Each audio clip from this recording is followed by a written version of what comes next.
1 Samuel 1ஆம் அதிகாரம் 27ஆம் வசனத்தை நாம் எல்லாரும் வேதத்தை திருப்பிக் கொண்டு, இந்த பிள்ளைக்காக விண்ணப்பம் பண்ணினேன், நான் கர்த்தரிடத்தில் கேட்ட என் விண்ணப்பத்தின்படி எனக்கு கட்டளையிட்டார். எத்தனை பேர் ஒரு அல்லேலூயா சொல்ல முடியும்? பாருங்க, அன்னாள் சொல்லுகிற இந்த வார்த்தையை, இந்த ஸ்டேட்மெண்ட்டை நம்ம பார்க்கிறோம். அன்னாள் தன்னுடைய வாழ்க்கையிலே கர்த்தர் செய்த அதிசயத்தை, அற்புதத்தை, என் ஜெபத்திற்கு தேவன் பதில் தந்த அந்த நன்மையை அவளுடைய வாயில சொல்றாரு. என் விண்ணப்பத்திற்கு, ஆமே, என் விண்ணப்பத்தின்படி, மை ரிக்வெஸ்ட், என் விண்ணப்பத்தின்படி கர்த்தர் எனக்கு கட்டளையிட்டார். எத்தனை பேர் ஒரு அல்லேலூயா சொல்ல முடியும்? இந்த நாட்கள் ஜெபிக்கிற இந்த நாட்களில் கர்த்தர் உங்கள் ஜெபத்திற்கு நிச்சயம் அவர் பதில் தருவார். ஆமே, உங்கள் விண்ணப்பங்கள் ஒன்று தரையில் விழுந்து போவதில்லை. விசுவாசத்தோடு ஜெபிக்கிற எல்லா ஜெபத்திற்கும் கர்த்தர் நிச்சயம் பதிலை அவர் தருவார். ஹல்லேலூயா. இங்க பாருங்க, அநேக நேரத்தில் நம்ம ஏன் ஜெபங்கள் குறைகிறது, ஜெபத்தில் சோர்ந்து போகிறோம் என்றால், அநேக ஜெபங்கள் நம்முடைய வாழ்க்கையில பதில் வராமல் போகும்போது கர்த்தர் என் ஜெபத்தை உண்மையாகவே கேட்கிறாரா? கர்த்தர் ஒருவேளை என் ஜெபத்திற்கு கேட்காதபடி அவர் மறந்து விட்டாரா?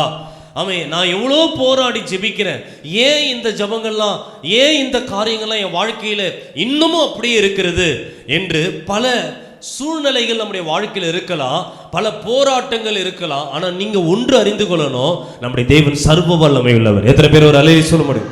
அல்லேலூயா. அவரால் கூடாத காரியம் ஒன்றுமே இல்லை. அப்ப நம்முடைய வாழ்க்கையில் சில தடையா இருக்கிறதெல்லாம் நம்ம கேள்வி கேட்க கூடாது. அவர் சர்வ வல்லமை உள்ளவராக இருக்கிறதுனால அவர் எல்லாவற்றையும் அதினதின் காலத்தில் நேர்த்தியாய் பதில் தருகிறவர். எத்தனை பேர் ஒரு அல்லேலூயா சொல்ல முடியும்? அல்லேலூயா. ஆனால் தான் இங்கே அன்னாள் சொல்லுகிறார், என் விண்ணப்பத்தின்படி ஆண்டவர், ஆமென் சோதரி, என் விண்ணப்பத்தின்படி எனக்கு கட்டளையிட்டார். ஆமென், அல்லேலூயா. அப்போ ஒரு கிறிஸ்தவன், அவனுக்கு ஜெபம்தான் ஒரு உயிர் மூச்சு போல. ஒரு மனுஷனுக்கு உயிர் மூச்சு என்பது அவன் வாழ்க்கை, அதுதான். ஆமென் ஸ்தோத்திரம். அவனுக்கு உயிர் மூச்சு போயிடுச்சு. ஒரு கிறிஸ்தவனுக்கு ஜெபம்தான் மூச்சு போல. மூச்சு ஒரு மனுஷனுக்கு போயிடுச்சுன்னா அவன் யாரா மாறிடுவான்? பெணமா மாறிடுவான். அதனால தான் மார்ட்டின் லூத்தர், ஒரு ஜெப வீரர், இப்படியா தன்னுடைய ஸ்டேட்மெண்ட்ல சொன்னார், ஆமென், சுவாசம் இல்லாமல் உயிரோடு இருக்க முடியாது. அதுபோல ஜெபம் இல்லை என்றால் கிறிஸ்தவ அனுபவங்கள் மரித்து போய்விடுமா? எத்தனை பேர் ஒரு அல்லேலூயா சொல்லுங்க? மறுபடி சொல்லுகிறேன், சுவாசம் இல்லாமல் ஒரு மனுஷன் உயிரோடு என்ன பண்ண முடியாதா? இருக்க முடியாது. அதே போல ஜெபம் இல்லை என்றால் கிறிஸ்தவ அனுபவங்கள் அவன் வாழ்க்கையில் என்ன பண்ணிடுமா? மரித்து விடும். எத்தனை பேர் ஒரு ஆமென் சொல்ல முடியும்? ஆனால் இன்றைக்கு தெய்வ சமூகத்தில் வந்திருக்கிற நீங்கள் நானும் ஒருவேளை ஜெபிக்க முடியாத சிறையிருப்புகள், சோர்வுகள், உலக கவலைகள், மனிதனால் நெருக்கங்கள், இதனால் என்னால் ஜெபிக்க முடியல என்ற நிலைமை உங்கள் வாழ்க்கையில் இருக்கும் என்றால் இன்றைக்கு ஆண்டவர் உங்களை உயிர்ப்பிக்க அவர் உண்மை உள்ளவர். ஆமென். இன்றைக்கு மறுபடியும் உங்களை ஜெப வாழ்க்கை கட்டி எழுப்ப அவர் உண்மை உள்ளவர். எத்தனை பேர் ஒரு ஆமென் சொல்ல முடியும்? இங்க பாருங்க, அன்னாள் எந்த சூழ்நிலையில விண்ணப்பம் பண்ணினார்? அன்னாளுடைய சூழ்நிலை நீங்க கவனிக்க வேண்டும். அவளுடைய வாழ்க்கையில் ஏதோ எல்லாம் நல்லா இருக்கும் போது அவள் ஜெபிக்கல, எல்லாம் சாதகமா இருக்கும் போது அவள் ஜெபிக்கல, எல்லாம் அவள் வாழ்க்கையில கிடைக்கும் போது ஜெபிக்கல. அவள் வாழ்க்கையில் சூழ்நிலை எப்படி இருந்தது தெரியுமா?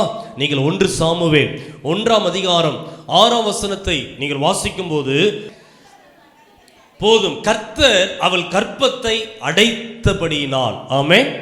பாருங்க, அவள் ஜெபித்த சூழ்நிலை எப்படின்னா, அவளுடைய ஆவிக்குரிய வாழ்க்கையே அவளுக்கு எதிராக இருந்தது. கற்பத்தை யார் அடைச்சிருந்தா சொல்லுங்க? இது வசனத்தை வாசிக்கும் போது ஆச்சரியமா இருக்கிறது. ஆமென், ஆமென். தேவன் ஒரு கற்பத்தை அடைப்பாரா அப்படின்னு நமக்கு கேள்விகள் வரும் சில நேரத்தில். ஆமென் ஸ்தோத்திரம். மருத்துவர்கள் எவ்வளோ முயற்சி பண்ணி பிள்ளை பெறாமல் நிறைய பேர் இருக்கிறாங்க. மலட்டுத்தன்மையினால் பிள்ளை பெற முடியாதபடி அடைக்கப்பட்ட சூழ்நிலை இருக்கிறாங்க. ஆமென் ஸ்தோத்திரம். பல மருத்துவ காரணங்களினால பிள்ளை பெற முடியாதபடி அடைக்கப்பட்ட சூழ்நிலை இருக்கிறாங்க. இயற்கை சூழ்நிலையினால அவர்கள் பிள்ளை பெற முடியாதபடி அடைக்கப்பட்ட சூழ்நிலை இருக்கிறாங்க. ஆனா இங்கே ஆச்சரியமா இருக்கிறது, அன்னாளுடைய சூழ்நிலை என்ன தெரியுமா? கர்த்தரே அவருடைய கற்பத்தை அடைத்திருந்தாலும். எத்தனை பேர் ஒரு அல்லேலூயா சொல்லுங்க? இப்ப நமக்குள்ள பல கேள்விகள் வரலாம். கர்த்தர் ஒரு கற்பத்தை அடைக்கலாமா? ஒரு ஆசீர்வதிக்கிற தேவன் தானா? பிள்ளைகள் கர்த்தரால் வரும் சுதந்திரம், கற்பத்தின் கனி அவரால் கிடைக்கும் பலன் என்று சொல்லப்பட்டிருக்கிற அல்லவா? ஏன் ஆண்டவர் இப்படி செய்தார் என்றால், ஆமென் சொல்லுங்க, நான் ஏற்கனவே சொன்னேன், நம்முடைய தேவனை ஒரு நாளும் என்ன பண்ண கேள்வி கேட்க முடியும். கர்த்தர் ஒன்றை செய்கிறார் என்றால் அதில் பல திட்டங்கள் இருக்கும். ஆமென். கர்த்தர் ஒரு ஜெபத்திற்கு அவர் ஸ்டாப் பண்றார் என்றால் அதில் பல திட்டங்கள் இருக்கும். அல்லேலூயா. பாருங்க, ஒன்றை கர்த்தர் உங்க வாழ்க்கையில் தாமதமாய் கொடுக்கிறார், ஒன்றை உங்கள் வாழ்க்கையில கர்த்தர் ஆமென் அடைத்து வைத்திருக்கிறார் என்றால் ஏதோ ஒரு சிறந்ததை, பெஸ்டானதை கர்த்தர் உங்களுக்கு கொடுக்க போகிறார். எத்தனை பேர் ஒரு அல்லேலூயா சொல்லுவோம்? அதுல ஒரு பெரிய மகிமை வெளிப்பட போகிறது. ஆமென். அப்படிதான் சாமுவேல் பிறக்கும் போது பாருங்க, 1 சாமுவேல் 3ஆம் அதிகாரம் 19ஆம் வசனத்துல சாமுவேல் வளர்ந்தான், கர்த்தர் அவனோடு கூட இருந்தார், அவர் தம்முடைய எல்லா வார்த்தைகளிலும் ஒன்றாகிலும் தரையிலே விழுந்து போக விடவில்லை. ஆமென். 20ஆம் வசனத்தை சேர்ந்து வாசிங்க. சாமுவேல் கர்த்தருடைய தீர்க்கதரிசி தான் என்று தான் முதல் பெயர்சபா மட்டும் உள்ள சகல இஸ்ரவேல் ஜனங்களுக்கும் விளங்கினது. எத்தனை பேர் ஒரு அல்லேலூயா சொல்ல முடியும்? ஒரு தீர்க்கதரிசியை உருவாக்க கர்த்தர் சில நாட்கள் ஆண்டவர் கற்பத்தை அடைச்சிருந்தார். எத்தனை பேர் ஒரு ஆமென் சொல்ல முடியும்? ஒரு மகிமையை கர்த்தர் செய்ய, ஆமே, ஒரு மகிமையை தேசம் எங்கும் விளங்க பண்ண கர்த்தர் ஜெபத்திற்கு கொஞ்ச நேரம், கொஞ்ச நாட்கள் அதை பதில் கொடுக்காதபடி அவர் தேவன் அடைத்திருந்தார். எத்தனை பேர் ஒரு அல்லேலூயா சொல்ல முடியும்? எத்தனை பேர் ஒரு ஆமென் சொல்ல முடியும்? அப்ப நல்லா புரிந்து கொள்ளுங்க, கர்த்தர் ஒன்றை ஆமென் நிறுத்துகிறார். கர்த்தர் அந்த நாட்களில் ஒன்றை செய்யாமல் ஆண்டவர் நிறுத்துகிறார் என்றால் அதுல ஏதோ ஒரு மகிமை வெளிப்பட போகிறது. ஆமென். அல்லேலூயா. இரண்டாவது பாருங்க அவருடைய சூழ்நிலை. முதல் சூழ்நிலை என்ன? அவள் எந்த சூழ்நிலை விண்ணப்பம் பண்ணினாள் என்றால், கர்த்தரே அவள் கற்பத்தை அடைத்திருக்கும் போது கூட அவள் என்ன பண்ணல? கர்த்தரை விடல. கர்த்தரிடத்தில் தொடர்ந்து ஜெபம் பண்ணி கொண்டிருந்தாள். ஆமென். இரண்டாவது சூழ்நிலை 1 சாமுவேல் 1ஆம் அதிகாரம் 6ஆம் வசனத்தை நீங்கள் வாசிக்கும் போது, கர்த்தர் அவர் கற்பத்தை அடைத்தபடியினால் அவளை துக்கப்படும்படியாக அவளை மிகவும் வெசரப்படுத்துவார். எத்தனை பேர் ஒரு அல்லேலூயா சொல்ல முடியும்? பாருங்க, அவ மனரீதியாய் பாதிக்கப்பட்டார். மனரீதியான பிரச்சனை, எமோஷனல் ப்ராப்ளம். அவளுக்கு முதல் பிரச்சனை ஸ்பிரிச்சுவல் ப்ராப்ளம், ஆவிக்குரிய பிரச்சனை. கர்த்தரே பதில் கொடுக்கல. இரண்டாவது பிரச்சனை அவளுக்கு என்ன இருந்ததுன்னா மனரீதியான பிரச்சனை. அவள் சக்காலத்தை என்ன செய்வாள் என்றால், அவள் பிள்ளை இருக்கிறது, இவள் பிள்ளை இல்லை. ஆமென். சோதர பாரு, எனக்கு பிள்ளை இருக்கிறது, உனக்கு என்ன இல்லை அப்படின்னு சொல்லியிருப்பாள். ஆமென். அப்புறம் என்ன சொல்லியிருப்பாள்? என் பிள்ளையை நீ மட்டும் என்ன பண்ணாத, தொடாத. ஆமென் சோதரம். ஏன்னா நீ ஆசீர்வதிக்கப்பட்டவள் இல்லை, பிள்ளை பெறாதவள் ஆசீர்வதிக்கப்பட்ட அப்படின்னா நிந்திச்சிருப்பா. மனரீதியாய் பிரச்சனை கொடுத்திருப்பா. அல்லேலூயா. பிள்ளைகிட்ட சொல்லியிருப்பா, என்ன சொல்லியிருப்பா? நீ அவள்கிட்ட மட்டும் என்ன பண்ணாத, போகாத, ஏன்னா அவ ஆசீர்வதிக்கப்பட்டவள் கிடையாது அப்படின்னு. அவ வாழ்க்கை ஏதோ சாபம் இருக்கு, ஆனால் அவள்கிட்ட போகாத அப்படின்னு சொல்லி மனரீதியாய் பிரச்சனை கொடுத்து கொண்டே இந்த மனரீதியான பிரச்சனை அவளுக்குள்ள இருந்தது. எத்தனை பேர் ஒரு அல்லேலூயா சொல்ல முடியும்? கரங்களை உயர்த்த ஒரு அல்லேலூயா சொல்ல முடியும்? ஒருவேளை உங்கள் வாழ்க்கையில் இன்றைக்கு நீங்கள் சந்தித்து கொண்டிருக்கிற பிரச்சனை, கர்த்தரே சில பிரச்சனைகளுக்கு முற்றுப்புள்ளி வைக்காம, பதிலை கொடுக்காம, ஆவிக்குரிய காரியங்களே உங்களுக்கு எதிராக இருக்கலாம். அல்லது மனரீதியான பிரச்சனைகள். வெளியே போனாலே சில பேர் உங்கள் மேலே எரிஞ்சு கொட்டுவாங்க. வேலைக்கு போனாலே சில மனிதர்கள் உங்க மேலே எப்பொழுது என்ன பண்ணுவாங்க? எரிஞ்சு கொட்டிகிட்டே இருப்பாங்க. அங்கே போ, அந்த இதை எடுத்துடுவாங்க, தேவையில்லாத வேலைகளை விட்டுட்டு அப்படின்னு மனரீதியாய் உங்க மேல ஒரு எரிச்சல், உங்களை பார்த்தாலே ஒரு எரிச்சல், உங்களை பார்த்தாலே ஒரு கசப்பு, உங்களை பார்த்தாலே ஏதாவது ஒரு வார்த்தையை சொல்லி உங்களை வேதனைப்படுத்தணும், உங்க மனரீதியாய் உங்களை துன்பப்படுத்தணும்னு சில மனிதர்கள் உங்களை சுற்றி கொண்டு இருப்பாங்க. எத்தனை பேர் ஒரு அல்லேலூயா சொல்ல முடியும்? இந்த சூழ்நிலையில் தான் யார் இருந்தா? அன்னாள் இருந்தா. கரங்களை உயர்த்தி ஒரு அல்லேலூயா சொல்லுங்க. பாருங்க, அடுத்த வசனம் சொல்லுது, 7ஆம் வசனம். அவள் கர்த்தருடைய ஆலயத்திற்கு போகும் சமயத்தில் அவள் வருஷந்தோறும் அந்த பிரகாரமாய் செய்வாள். இவள் அவளை என்ன பண்ணுவாளா? மனமடி வாக்குவாள். அப்பொழுது அவள் சாப்பிடாமல் என்ன பண்ணி கொண்டிருப்பாள்? எத்தனை பேர் ஒரு அல்லேலூயா சொல்லும்? எத்தனை பேர் சத்தமா ஒரு அல்லேலூயா சொல்ல முடியும்? ஏன்னா சமுதாயத்தில் பிள்ளை என்பது ஒரு பெரிய பிரச்சனை. அல்லேலூயா. ஆமென் ஸ்தோத்திரம். மனரீதியா அவளுக்கு பிரச்சனை, புருஷனிடத்தில் சொல்ல முடியாத பிரச்சனை, அவங்க சொந்த பந்தங்கள்ட்ட சொல்ல முடியாத பிரச்சனை. இப்படிப்பட்ட மனரீதியான பிரச்சனை நடுவிலும் அவள் கடந்து போய் கொண்டிருந்தாள். மூன்றாவது ஒரு பிரச்சனை அவள் வாழ்க்கையில் இருந்தது. அங்கே சொல்லப்பட்டிருக்கிறது 7ஆம் வசனத்தில், அவள் கர்த்தருடைய ஆலயத்திற்கு போகும் சமயத்தில் என்று சொல்லப்பட்டிருக்கு. எருசலேமின் ஆலயத்திற்கு அவள் போவா. அந்த எருசலேம் ஆலயத்திற்கு போகும்போதெல்லாம் அவள் கண்ணீர் விட்டு அழுவா. நீங்கள் கொஞ்சம் யோசிச்சு பாருங்க, ஒரு பிள்ளை பெறாத ஒரு ஸ்திரீ சமுதாயத்தில் இருக்கும்போது அவளுக்கு என்னென்ன பிரச்சனை வரும்? அவங்க என்ன கேட்பாங்க? இவ்வளோ வருஷம் கல்யாணம் ஆயிடுச்சு, உனக்கு ஏன் இன்னும் குழந்தை? கேட்பாலும் கேட்க மாட்டாங்க. சில பேர் நல்ல விதத்தில் கேட்பாங்க, ஆமே, ஐயோ இவங்க விசாரிக்கணும். ஆனால் சில பேர் நல்ல விதத்தில் கேட்க மாட்டாங்க, அவங்கள நோஸ் கட் பண்ணணுமே, அவங்க மனசை காயப்படுத்தணுமே வேணுக்குன்னே கேட்பாங்க. இருக்கிறாங்களே இல்லையா? கரங்களை உயர்த்தி ஒரு அல்லேலூயா சொல்லுங்க. இருக்கிறாங்க இந்த உலகத்தில். அல்லேலூயா, ஆமென், ஸ்தோத்திரம். சில பேர் கேட்பாங்க, ஏன் சமுதாயத்தில் வருகிற பிரச்சனை அண்ணாளுக்கு வந்தது. சர்ச்சைக்கு போகும்போதெல்லாம், எருசலேம் போகும்போதெல்லாம் அப்படி கேட்டிருப்பாங்க, சமுதாய ரீதியான பிரச்சனை வந்தது. ஆமே, ஏன் நீங்கள் டாக்டர்கிட்ட போகக்கூடாது அப்படின்னு கேள்வி கேட்டிருப்பாங்க. ஆமே, நீ ஏன் டாக்டர்கிட்ட போகக்கூடாது அப்படின்னு கேள்வி கேட்டு, ஆமீன், ஸ்தோத்திரம், அவளுக்கு வேதனை கொடுத்துருப்பாங்க. எத்தனை பேர் ஒரு அல்லேலூயா சொல்லுங்க. ஆமீன், ஸ்தோத்திரம். அவங்க நினச்சி, உனக்கு ஏன் இந்த பிரச்சனை உனக்கெல்லாம் வரணும், ஏன் உனக்கு இதெல்லாம் வரணும் அப்படின்லாம் கேள்வி கேட்டு அவங்கள மனவேதனைப்படுத்திருப்பாங்க. இப்படி சமுதாயத்தின் ரீதியில் அவங்களோட வாழ்க்கையில் என்ன வந்தது? பிரச்சனை வருது. சாதாரண பிரச்சனை அண்ணாள் சமூகத்தில். ஆமை, கர்த்தர் ஒரு பக்கத்தில் கற்பத்தை அடைத்திருந்தார், பதில் வரலை. இங்கே கூப்பிட்டாலும் பதில் வரலை. இன்னொரு பக்கத்தில் ஆமை, அவள் கூட இருக்கிற அவங்க சொந்த பந்தமே அவளை என்ன பண்ணி கொண்டிருந்தது? ஆமை, வேதனை மன ரீதியாய் வார்த்தைகளினால, ஆமை, வார்த்தைகளினால் கொட்டி கொண்டிருந்தது, வார்த்தையினால் காயப்படுத்தி கொண்டிருந்தது. ஆனால் இன்னொரு புறத்தில் ஆமை, சமுதாய ரீதியில் பிரச்சனை. எத்தனை பேர் ஒரு அல்லேலூயா சொல்ல முடியும்? ஆனால் அந்த நேரத்திலும் தன்னுடைய எல்லா காரியத்திலும் அவள் தேவ சமூகத்திலே அவள் விண்ணப்பம் பண்ணினாள். கரங்களை உயர்த்தி ஒரு அல்லேலூயா சொல்ல முடியும்? எத்தனை பேர் ஒரு ஆமென் சொல்ல முடியும்? சத்தமாய் ஒரு அல்லேலூயா சொல்ல முடியும்? பாருங்க, இந்த பிரச்சனையெல்லாம் ஒருத்தவன் தாண்டி ஜெபிக்க போகணும்னா, அவன் இந்த பிரச்சனையெல்லாம் அவன் தாண்டி போகணும், அவன் ஜெபிக்கிறவனால தான் இதெல்லாம் தாண்டி போய் தேவ சமூகத்தில் இருக்க முடியும். ஆமென், அல்லேலூயா. இப்போ சில பேர் நீங்கள் பார்த்தீங்க அப்படின்னா, ஆமே, இந்த பிரச்சனைலாம் வந்துச்சுன்னா நிறைய பேர் வீட்டை விட்டு ஓடி போயிடுவாங்க. ஆமே, இந்த பொம்பளையோட வாழவே முடியாது. இது ஒவ்வொரு நாள் நம்மளை என்ன பண்ணிட்டு குத்திக்கிட்டு இருக்கு, ஓடியே போயிடுவாங்க வீட்டை. அல்லேலூயா. ஆமே, இன்னும் சமுதாயத்திற்கு வருகிற பிரச்சனை, ஒரு ஜெபிக்கிறவனால மட்டும்தான் இந்த 3 பிரச்சனையை தாண்ட முடியும். எத்தனை பேர் ஒரு அல்லேலூயா சொல்ல முடியும்? சத்தமாக ஒரு அல்லேலூயா சொல்ல முடியும்? அண்ணால் தற்கொலை பண்ணல. சில பேர் பிள்ளை இல்லாம தற்கொலை பண்ணிட்டாங்க, மன ரீதியா வந்த பிரச்சனை. அண்ணால் வீட்டை விட்டு ஓடல, அண்ணால் சமுதாயத்தை விட்டு போகல. ஆனால் எல்லாவற்றிலும் அவள் உறுதியா இருந்தது. அவள் ஜெபிச்சதுனால தான் இவன் எல்லாவற்றையும் தாழ்ந்து வந்தா. கரங்களை உயர்த்தி ஒரு அல்லேலூயா சொல்ல முடியும்? இன்றைக்கு இந்த ஜெபாவை நீ பெற்றுக்கொள். அல்லேலூயா. நீ ஜெபிக்கும் போது எவ்வளோ பிரச்சனைகள், மன ரீதியாய் வருகிற பிரச்சனைகள், ஒருவேளை ஜெபத்திற்கு சில பதில் வராமல் போனாலோ, ஆமே, நீ தொடர்ந்து ஜெபித்துக் கொண்டிருக்கும் போது ஒரு நாள் நீ சொல்லுவ, கர்த்தர் என் விண்ணப்பத்தை அவர் கேட்டு, அவர் என் சத்தத்தை கேட்டு எனக்கு கட்டளையிட்டார். கரங்களை உயர்த்தி ஒரு அல்லேலூயா சொல்ல முடியும்? எத்தனை பேர் ஒரு ஆமென் சொல்ல முடியும்?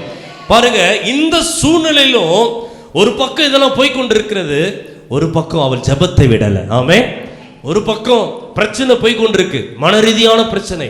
ஆமென், ஜெபித்தும் பதில் வரல, ஆவிக்குரிய காரியங்கள் எதிராக இருக்கிறது, கற்பம் அடைக்கப்பட்டிருக்கிறது, கர்த்தரால் அடைக்கப்பட்டிருக்கிறது. ஒரு பக்கம் சமுதாயத்தினால் வருகிற பிரச்சனை, ஆனால் மறுபக்கம் ஜெபத்தை என்ன பண்ணல, உடல. வேதம் சொல்லுகிறது, 1 சாமுவேல் 1ஆம் அதிகாரம் 15ஆம் வசனத்தை ஒரு வாசியுங்கள். அதற்கு அன்னாள் பிரதித்திரமாக, அப்படியல்ல என் ஆண்டவனே, நான் மன கிளேசமுள்ள ஸ்திரீ, நான் திராட்சரசமாகிலும் மதுவாகிலும் குடிக்கவில்லை, நான் கர்த்தருடைய சந்ததியில் என் இருதயத்தை ஊற்றிவிட்டேன். எல்லாரும் சொல்லுங்க இந்த வார்த்தையை, நான் கர்த்தருடைய சந்ததியில் என் இருதயத்தை ஊற்றிவிட்டேன். இன்னொரு முறை சொல்லுங்க, நான் கர்த்தருடைய சந்ததியில் என் இருதயத்தை ஊற்றிவிட்டேன். எத்தனை பேர் ஒரு அல்லேலூயா சொல்ல முடியும்? பாருங்க, அன்னாளுடைய வாழ்க்கையில ஏன் அவள் இந்த சூழ்நிலையை மேற்கொண்டாள்? யாராலும் இந்த சூழ்நிலையை மேற்கொள்ள முடியாது. ஆனால் அவள் மேற்கொண்ட ஒரு காரணம் என்னன்னா, அவள் தன் இருதயத்தில் இருக்க கவலைகள், மனபாரங்கள், யாரிடத்து சொல்லாத கஷ்டங்கள்லாம் தேவ சமூகத்தில் என்ன பண்ணிட்டாலாம், ஊற்றி விட்டாள். கரங்களை உயர்த்தி ஒரு அல்லேலூயா சொல்ல முடியும்? சத்தமாய் ஒரு ஆமென் சொல்ல முடியும்? பாருங்க, மனுஷர்கிட்ட ஊற்றல, மனுஷன்கிட்ட போய் சொல்லல.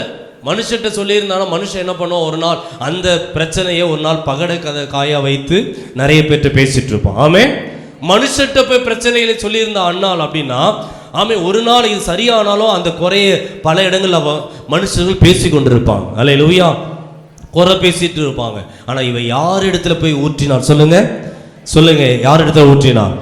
கர்த்தரிட. வாயில திறந்து சொல்லுங்க, யார் இடத்துல ஊற்றினா? தன் இருதயத்தில் இருக்கிற எல்லாவற்றையும் அவள் யார்கிட்ட ஊற்றிட்டா? கர்த்தர். இன்றைக்கு அதுதான் சொல்லுவோம், உன் துக்கம், உன் கவலை, அந்நாளை போல நீ எந்த வேதனை நடுவில் இருந்தாலும் கர்த்தருடைய உன் இருதயத்தை கர்த்தருடைய சமூகத்தில் நீ நாட்கள் ஊற்றிடு. கரங்களை உயர்த்தி ஒரு அல்லேலூயா சொல்ல முடியும்? ஏன்னா மனுஷன் மேல நீ வைக்கிற நம்பிக்கைலாம் விருதாவாய் போயிடும். மனுஷன், ஆமே, உனக்கு செய்கிற உதவியெல்லாம் தாவீது சொல்ற சங்கீதம் 108:12, இக்கட்டில் எங்களுக்கு உதவி செய்யும் ஆண்டவரே, மனுஷனுடைய உதவி எங்களுக்கு விருதா அப்படின்னு சொல்ற. மனுஷன் செய்கிற உதவியெல்லாம் எதுவா மாறிடும்? மனுஷனுடைய உதவி ஒரு நாளும் உங்களுக்கு கடைசி வரை வரவே வர முடியாது. ஆமே, ஆனா தேவனுடைய உதவி உங்களுக்கு பரத்திலிருந்து எப்பொழுது வரும். அல்லேலூயா. ஆகையினால் தாவீது சொல்ற, என் கண்களை யார் மேல நான் நோக்கி இருப்பேன்? கர்த்தரையே நோக்கி இருப்பேன். அல்லேலூயா. ஆமே, நீங்க இருதயத்தை ஊற்றி ஜெபிக்கணும்னா உங்க இருதயம் யாரை நோக்கி இருக்கணும் சொல்லுங்க? கர்த்தரை நோக்கி. அதான் சங்கீதம் 25:15 வாசிக்கும் போது, என் கண்கள் எப்பொழுதும் கர்த்தரையே என்ன பண்ணி இருக்கிறது? நோக்கி கொண்டிருக்கின்றது. நம்முடைய கண்களை யாரையே நோக்கி கொண்டிருக்கணும்? கர்த்தரை. 2 கரங்களை உயர்த்தி ஒரு ஜெபம் பண்ணு. ஆண்டவரே, எங்கள் கண்கள் கர்த்தரை நோக்கி கொண்டிருக்கும். ஒரு நாள் மனுஷனை அல்ல, மனுஷனை நாங்கள் பார்க்க மாட்டோம். மனுஷனிடத்தில் எங்கள் பிரச்சனை சொல்ல மாட்டோம். இந்த மனுஷன் எங்களை கைவிட்டானே, அந்த மனுஷன் எங்களை கைவிட்டானே சொல்ல மாட்டோம். இனி மனுஷனை நம்ப மாட்டோம், கர்த்தரையை நோக்கி இருப்போம். எங்கள் இருதய கர்த்தரையை நோக்கி கொண்டிருக்கோம். எத்தனை பேர் ஒரு ஆமென் சொல்ல முடியும்? பாருங்க, அவள் நினைச்சிருந்தா யார்கிட்ட போய் சொல்ல முடியும்? புருஷனிடம் சொல்ல முடியும். ஆமே, அதனால யார்கிட்ட போய் சொல்ல முடியும்? இவ பண்ற எல்லா பிரச்சனையும் அது என்னவா மாறும்? இவளுக்கு கோபமும் வருத்தமாய் மாறி, இந்த கோபம் வருத்தத்தெல்லாம் யார்கிட்ட தான் போய் கொட்டிருப்பா சொல்லுங்க? புருஷன்கிட்ட போய் காமிப்பா. அல்லேலூயா. இன்னைக்கு நிறைய பேர் கோபத்தையும் வருத்தத்தையும் யார்கிட்ட காமிக்கிறாங்க? புருஷன்கிட்ட போய் கொட்டுறாங்க. என்ன அண்ணால எங்க கொட்டுனா சொல்லுங்க? உணர்ச்சிகள். எல்லாருக்கும் உணர்ச்சிகள் இருக்கு. அல்லேலூயா. எல்லாருக்கும் கஷ்டம் இருக்கு. அப்ப அண்ணாள் தன்னுடைய கோபத்தை வருத்தத்தை புருஷன் இடத்துல போய் கொட்டல. யார் இடத்துல கொட்டினா? கரைகளை உயர்த்தி ஒரு அல்லேலூயா சொல்லுங்க. பாரு, இவன் என்னை அவமானப்படுத்திட்டே இருக்கா, பாரு இவன் என்னை கஷ்டப்படுத்திட்டே இருக்கான்னு இந்த கோபத்தை வருத்தத்தை போய் புருஷன் இடத்துல கொட்டல. அல்லேலூயா. கரைகளை உயர்த்தி ஒரு அல்லேலூயா சொல்லுங்க. இப்போ நான் உங்களுக்கு ஒரு ஃபார்முலா சொல்லி கொடுக்க போறேன். என்னன்னா, எல்லாருக்கும் கோபங்கள். இப்போ சாஃப்ட்வேர் நிறுவனத்தில் அவங்க ரிலாக்ஸ் பண்ணுறதுக்குன்னே ஒரு இடம் வச்சுருக்கிறாங்களா வேலை நடுவில். ஏன்னா சாஃப்ட்வேர் நிறுவனத்தில் கம்ப்யூட்டரே பார்த்து ஒர்க் பண்ணுறாங்கல்ல, அவங்களுக்கெல்லாம் மூளைலாம் சூடாகி டென்ஷன் ஆகிருமா. ஆமே, வீட்டுக்கு போகும்போது எப்படி தான் போவாங்க? டென்ஷனாக அங்கே இருக்கிற எல்லாத்தையும் கோபத்தில் என்ன பண்ணுவாங்க? கடிச்சு தின்றுவாங்க வீட்டில். ஆமே, அதனால் வீட்டுக்கு போகிறதுக்கு அவங்களுக்கு ரிலாக்ஸ் பண்ணுறதுக்குன்னு ஒரு அறை வச்சுருக்கலாம். அங்கே என்ன இருக்குன்னா நிறைய டிவி, ஜிம்மு, ஆமே பாக்ஸிங், குத்துறது. கோவம் அங்கேயே என்ன பண்ண? வீட்டில் போய் யாரையும் குத்தாமல் அங்கேயே குத்திக்கும். அல்லேலூயா. ஆமேன் சோதரம். மேனேஜர் மேலே கோவம்னா என்ன பண்ண? அங்கேயே குத்தி அங்கேயே ரிலாக்ஸ் பண்ணுற நிறைய இடம் இருக்குது. சாப்பாடு நிறைய ஸ்நாக்ஸ் இருக்குமா. அவங்க நிறைய பேசி ரிலாக்ஸ் வரும்போது திரும்பி வேலைக்கு வரும்போது அவங்க எப்படி வருவாங்க சொல்லுங்க?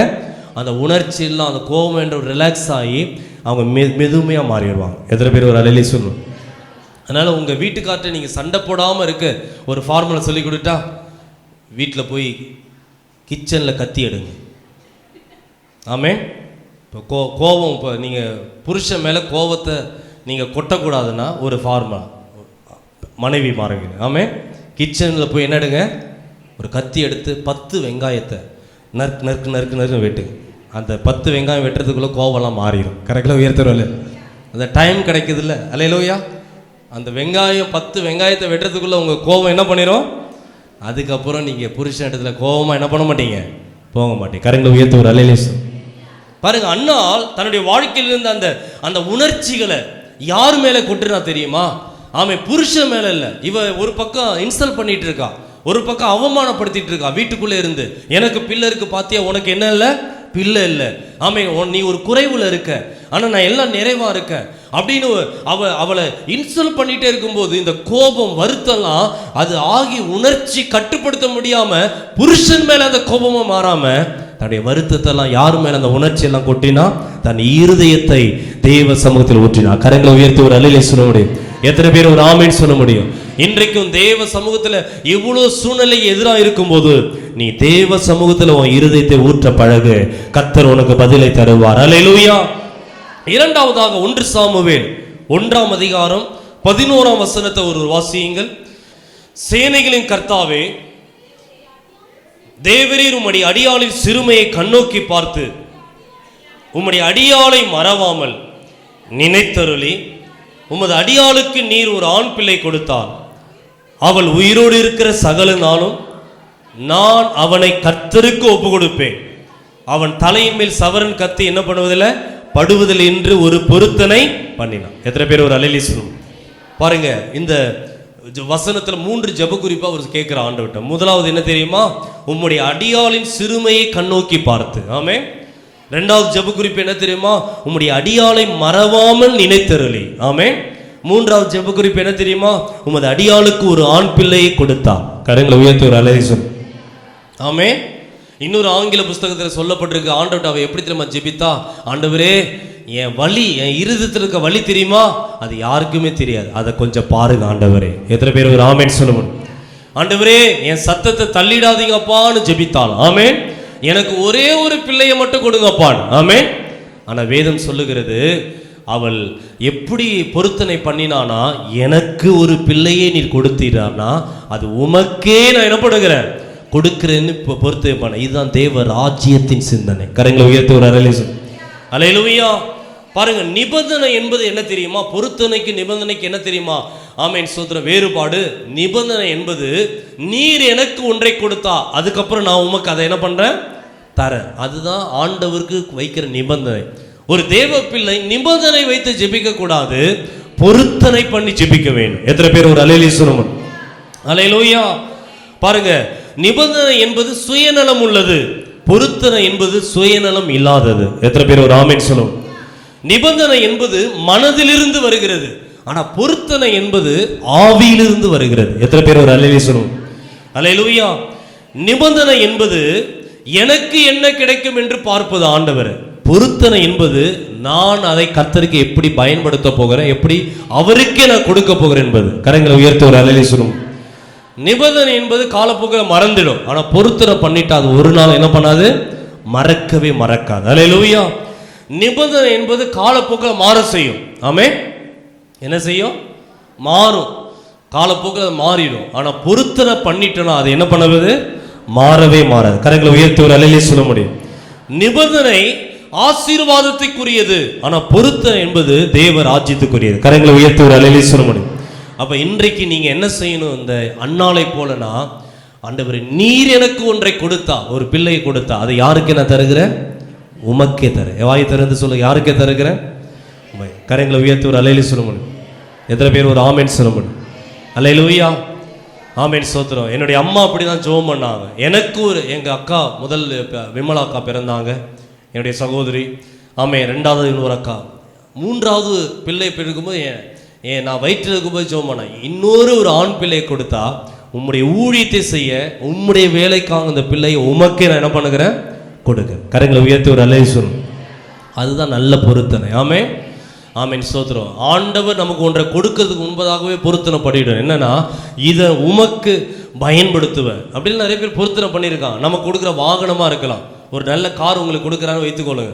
ஆண்டவரே, நீர் எனக்கு ஒரு கார் கொடுத்தீங்கன்னா அந்த காரில் என் தெருவில் இருக்கிற ஒரு 5 பேரை நான் கொண்டு வருவேன் சர்ச்சைக்கு, அது ஆண்டவருக்கு நான் பயன்படுத்துவேன். அது நல்ல பொருத்தனை. எத்தனை பேர் ஒரு அல்லேலூயா சொல்லுங்க? நிறைய பேர் நல்ல பொருத்தனை பண்ணுறாங்க, ஆனால் பொருத்தனையில் என்ன பண்ணுவதில்லை, நிலைக்கிறது இல்லை. என்கிட்ட எத்தனை பேர் ஜெபம் பண்ணியிருக்காங்க, பாஸ்டர், ஆண்டவர் நிச்சயம் எனக்கு ஒன்றை கொடுத்தாருன்னா நான் கர்த்தருடைய வேலை செய்ய அங்கேருந்து ஜனங்களை என்ன பண்ணுவேன், கொண்டு வருவேன். ஆனால் அவங்க போக போக அது என்ன பண்ணினதில்லை, பண்ணினது கிடையாது, எல்லாரும் மறந்து போச்சு. அல்லேலூயா. நம்முடைய சபையில் ஒரு சகோதரர் இருக்கிறார், டெம்போ வாங்கினார். ஆமென், ஸ்தோத்திரம். அவர் இன்று வர ஆமென் அங்கே இருக்கிற ஜனங்களை அவருடைய டீசல் போட்டு அவர் இந்த ஊழியத்தை ஜனங்களை அரங்கமங்கலத்தை கொண்டு வருகிறார். கரங்க உயர்த்தி ஒரு அல்லேலூயா சொல்லும். எத்தனை பேர் ஒரு ஆமென் சொல்ல முடியும்? அப்ப கர்த்தர் ஒன்றை உனக்கு கொடுக்கிறாருன்னா அதை கர்த்தருக்கு பயன்படுத்த வேண்டும். அதுதான் தேவனுடைய ராஜ்யத்தின் சிந்தை. ஆமென். இந்த சபை ஆரம்பிக்கிறதுக்கு முன்பாக டீச்சர் அம்மான்னு ஒருத்தவங்க இருந்தாங்க. நம்முடைய சபை ஏற்கனவே இந்த இடத்துல இது இல்லை, இந்த இடமே அப்போ வாங்கலை. ஆனால் அந்த ஒரு வாடகை ஒரு இடத்துல தான் சர்ச் இருந்தது. 20 பேர் தான் அப்போ இருந்தாங்க சர்ச்சில். அந்த வாடகை வீட்டில், ஓட்டு வீட்டில் இருந்ததை பார்த்து அந்த டீச்சர் அம்மா சொன்னாங்க, எனக்கு ஒரு வீடு இருக்கிறது, அந்த வீட்டை நான் ஆல்ட்ரேஷன் பண்ணி சர்ச்சாய் உங்களுக்கு மாற்றித்தரேன். அந்த இடத்த நீங்கள் தேவனுடைய ஊழியம் செய்யவும் கர்த்தருடைய ஆலயத்திற்காக கொஞ்சம் வருடங்க என்ன பண்ணுங்க, பயன்படுத்துங்கன்னு கொடுத்தாங்க. பல வருடங்கள் பயன்படுத்தி அந்த இடத்துல தான் இந்த இடத்த வாங்கணும். எத்தனை பேர் ஒரு அல்லேலூயா சொல்லுங்க? அந்த நாட்களை எப்படிலாம் தியாகமாய் கர்த்தருக்கு கொடுத்துருக்குறாங்க பாருங்க. ஆமென், ஆமென், ஆமென். உங்களுக்கு ஒரு இடம் இருக்கலாம், உங்களுக்கு ஒரு வீடு இருக்கலாம். பாஸ்டர், என் வீட்டை ஒரு ஜெபக்குழு நடத்துவதற்கு நான் தரேன். ஆண்டவர் எனக்கு கொடுத்த மகிமையான வீடு, இந்த இடத்துல ஒரு ஜெபக்குழு நடத்த எனக்கு யாராவது ஒரு ஆள் அனுப்புங்க, உங்கள் வீட்டை கர்த்தருக்கு கொடுங்க. ஆமென். உங்க உங்க பிள்ளைகளை கர்த்தருக்கு கொடுங்க. அவ பாருங்க, எனக்கு ஒரு பிள்ளையை கொடுத்தா நான் யாருக்கு கொடுப்பேன்னு சொன்னா கர்த்தருக்கு பொருத்தம் பண்ணினா. பால் மறந்த பின்பே எங்க வந்து விட்டுட்டு போயிட்டா சொல்லுங்க? ஆலயத்தில் விட்டுட்டு போயிட்டான். எத்தனை பேர் ஒரு அல்லேலூயா சொல்ல முடியும்? அதனால தான் வேதம் சொல்லுகிறது, சாமுவேலுக்கு பின்பு அன்னாளுக்கு நிறைய பிள்ளைகள் பெற்றெடுத்தாங்க. எத்தனை பேர் ஒரு அல்லேலூயா சொல்லுவோம்? பொருத்தனையில் நம்ம உண்மையா இருந்தோம் அப்படின்னா கர்த்தர் அதற்கு பின்பு நிறைய காரியங்களோட செய்வார். அல்லேலூயா, ஆமென், ஸ்தோத்திரம். அவ பாருங்க, உங்களுக்கு ஒரு பிள்ளை இருக்கா, அந்த பிள்ளை ஆலயத்தில் வேலைகளை செய்ய அனுப்புங்க. இந்த பிள்ளை சனிக்கிழமை வேலை செய்யட்டும். ஆமே, பாஸ்டர்ட்ட போய் கேளு, சபையின் வேலை என்ன, அந்த ஊழியத்தை செய். உங்க பிள்ளைகளை கர்த்தருக்கு கொடுக்கணும். ஆமென், ஸ்தோத்திரம். ஆமே, உங்களுக்கு ஆண்டவர் ஐஸ்வர்யத்தை கொடுத்திருப்பார் என்றால் ஐஸ்வர்யத்தை கர்த்தருக்காக இறைத்து ஜனங்களை ஆதாயப்படுத்தி தேவனுடைய ராஜ்யத்தை கட்ட முடியும். எத்தனை பேர் ஒரு அல்லேலூயா சொல்லுங்க? ஆமென் சொல்லுங்க, சத்தமா ஒரு அல்லேலூயா சொல்லுங்க. அல்லேலூயா. பாருங்க, ஒரு சகோதரர், ஆமென் சொல்லுங்க, கிறிஸ்துமஸுக்கு உங்க எல்லாருக்கும் நான் பிரியாணி தருவேன், ஆனா எங்க வீட்டில் நீங்க பிரியாணி சாப்பிட வரணும்னு நான் ஒரு கண்டிஷன் பண்ணுவேன் அப்படின்னார் போன வருஷம். அவர் என்ன கண்டிஷன்? தெருவில் இருக்காச்சு, நான் சர்ச்சுக்கு கிறிஸ்துமஸுக்கு போக போறேன், நீங்களும் எங்க வரணும்? சர்ச்சுக்கு வரணும். நான் உங்க மேல அதிகமா நேசிக்கிறேன், உங்க அன்பு செலுத்துகிறேன், என்னுடைய அன்பை ஏற்று நீங்க எல்லாரும் வருவீங்களா அப்படின்னு கேட்டபோது அந்த அன்பின் நிமித்தமா, அவர் மேல் வைத்த பாசத்தின் நிமித்தமா அநேக 2 ஷேர் ஆட்டோவில் போன கிறிஸ்துமஸுக்கு வந்தாங்க. எத்தனை பேர் ஒரு அல்லேலூயா சொல்லுங்க? அவங்கள சில பேர்லாம் ஞானசம் எடுத்து சர்ச்சை இயேசுவை சொந்த ரட்சகரை ஏற்றுக்கொண்டு அவங்கள நிலைத்துட்டாங்க. எத்தனை பேர் ஒரு அல்லேலூயா சொல்லுங்க? பாருங்க, ஆமே, கர்த்தர் உங்களுக்கு ஒன்றை கொடுப்பாருன்னா பொறுத்துனா என்னன்னா அது கர்த்தருக்காக நீங்க பயன்படுத்தணும். ஆமே, கர்த்தர் உங்க பிள்ளைகளை கர்த்தருக்காக ஒப்பு கொடுக்கணும். ஆமே, உங்க பொருளை கர்த்தருக்காக பயன்படுத்தணும். உங்கள் வாகனத்தை கர்த்தருக்காக பயன்படுத்தும் போதுதான் இன்னும் நிறைய மேன்மைகளை கர்த்தர் தர முடியும். கரங்களை உயர்த்தி ஒரு அல்லேலூயா சொல்ல முடியுமா? அதுதான் தேவ ராஜ்யத்தின் சிந்தை. ஆமே, இப்போ பக்கத்துல கரங்களை பிடித்து சொல்லுங்க, கர்த்தர் உங்களுக்கு தேவ ராஜ்யத்தின் சிந்தை கொடுத்திருக்கிறாரா? தேவ ராஜ்யத்தின் சிந்தை உள்ளவளா இருங்க சொல்லுங்க. எத்தனை பேர் ஒரு அல்லேலூயா சொல்ல முடியும்? அன்னாளுக்கு என்ன சிந்தை இருந்தது சொல்லுங்க? தேவ ராஜ்யத்தின் சிந்தை. கர்த்தர் எனக்கு ஒரு பிள்ளை கொடுப்பார் என்றால் அதை நான் யாருக்கே கொடுப்பேன்? கர்த்தருடைய வேலை செய்ய, கர்த்தருடைய ஊழியத்தை செய்ய. எத்தனை பேர் ஒரு ஆமென் சொல்ல முடியும்? ஆமென். மூன்றாவதாக 1 சாமுவேல் 1ஆம் அதிகாரம் 18ஆம் வசனத்துல, அப்பொழுது அவள், உம்முடைய அடியாளுக்கு உம்முடைய கண்களிலே தயவு கிடைக்க கடவுது என்றால், பின்பு அந்த ஸ்திரீ புறப்பட்டு போய் போஜனம் செய்தால், அப்புறம் அவளை என்ன பண்ணல? துக்கமா இருக்கல. அல்லேலூயா. பாருங்க, அவளுக்கு எவ்வளவு வேதனை இருந்தது. நான் சொன்னேன், அவளுக்கு என்னென்ன பிரச்சனை எல்லாம் வந்தது சொல்லுங்க? கர்த்தரே அவளுடைய கற்பத்தை என்ன பண்ணா? அது ஒரு பெரிய பிரச்சனை. 2வது, அவ வீட்டுக்குள்ள இருக்கிறவளே அவளை என்ன பண்ண? மன ரீதியா வார்த்தைகளினால காயப்படுத்தி கொண்டிருந்தான். மன ரீதியான வந்த பிரச்சனை. 3வது, சமூக ரீதியான வந்த பிரச்சனை. வீட்டை விட்டு வெளியிலே போக முடியல அவமானத்தினால. ஆமே, ஆமே, வீட்டை விட்டு வெளியில போனாலே எல்லாம் கேள்வி கேட்கறாங்க. இப்படிப்பட்ட பிரச்சனை நடுவில் அவ மனுஷனிடத்தில் அழுவல, எங்க வந்து அழுதா சொல்லுங்க? ஆலயத்தில் வந்து அழுதா. கரங்களை உயர்த்தி ஒரு அல்லேலூயா சொல்லுங்க. நல்லா புரிந்து கொள்ளுங்க, ஆலயத்தில் வந்து அழுவது அது தவறு அல்ல. தேவனுடைய ஆலயத்தில் தேவனுக்கு முன்பாக அழுவது அது நல்லது. கண்ணீர் விட்டு ஜெபிப்பது நல்லது. ஆனா இங்க வேதம் சொல்லுகிறது, ஆலயத்தை விட்டு போகும்போது அவ எப்படி போகல? துக்க முகமாய் அழுது கொண்டே போகல, நம்பிக்கையோடு போனான், விசுவாசத்தோடு போனான். என் ஜெபத்திற்கு பதில் கர்த்தர் கொடுப்பார் என்று. எத்தனை பேர் ஒரு அல்லேலூயா சொல்ல முடியும்? இன்றைக்கு ஆண்டவர் அதுதான் ஜெபிக்கிறார். ஆமே, நீ சோகத்தோடு வருவது தவறு கிடையாது. ஆலயத்தில் நீ ஆலயத்தில் வந்து கண்ணீர் விடுவது தவறு அல்ல. ஆலயத்தில் வந்து நீ புலம்புவது தவறு அல்ல. ஏலியே சொன்னாரு, நீ என்ன குடிச்சிருக்கிறாயா, நீ வெறித்திருக்கிறாயா, நீ என்ன இப்படி ஆமை முணுமுணுத்து ஜெபம் பண்ற, நீ ஏதோ ஆமை பாவம் செஞ்சிருக்கிற என்று தவறா நினைச்சா. ஆனா அவள் சொல்ல, இல்ல ஆண்டவரே, நான் என் இருதயத்தில் இருக்கிற எல்லாவற்றையும் நான் ஊற்றின அப்படின்னு சொல்லுகிறேன். ஆமே, அவ்வளோ வேதனை இருந்தது. ஆனால் அந்த வேதனை எல்லாம் ஊற்றிட்டதுனால ஆலயத்தை விட்டு போகும்போது அவள் துக்கமாய் போல நம்பிக்கையோடு போனா. கரங்களை உயர்த்துவதை சொல்ல முடியும். பதில் கிடைக்கும் என்ற விசுவாசத்தோடு போனா. ஆமே, எத்தனை பேர் இன்றைக்கு விசுவாசிக்கிறீங்க? உங்களுக்கு பதிலை கத்த தருவார். ஆமே, இன்றைக்கு ஆலயத்தை விட்டு நீங்கள் போகும்போது பல வேதனைகள், மன கஷ்டங்கள் இருக்கலாம். அதை சுமந்து கொண்டே மறுபடியும் போகக்கூடாது. ஆமே, இங்கே ஊற்றிடுங்க. அல்லேலூயா. இங்கேயே இறக்கி வச்சிருங்க. போகும்போது ஆமே நீங்கள் ஆமே லகுவா போகணும். எப்படி போகணும்னா கர்த்தர் அதை பார்த்து கொள்வார். ஆமே, கர்த்தர் ஜெபத்துக்கு பதில் தருவார். அல்லேலூயா. ஆமே, கர்த்தர் நிச்சயமா என்னை கைவிட மாட்டா.